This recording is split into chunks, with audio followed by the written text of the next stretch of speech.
Hi guys, DK388. I'm just doing a Premier In room comparison video of a standard room versus a Premier In Plus, which is an upgrade option on certain Premier In sites.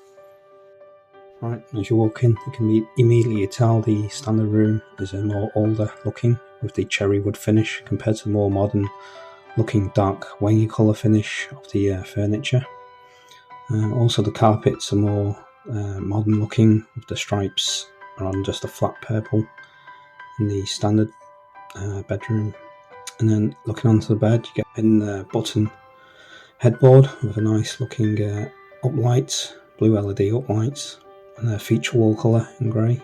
Right into the bathroom ensuite, got a nice glass shower screen instead of a curtain, and you also get like a bathroom light, night light, some nice looking tiles and better shower gels, air conditioners, all that. Still the same shower setup, and yeah, that's basically it.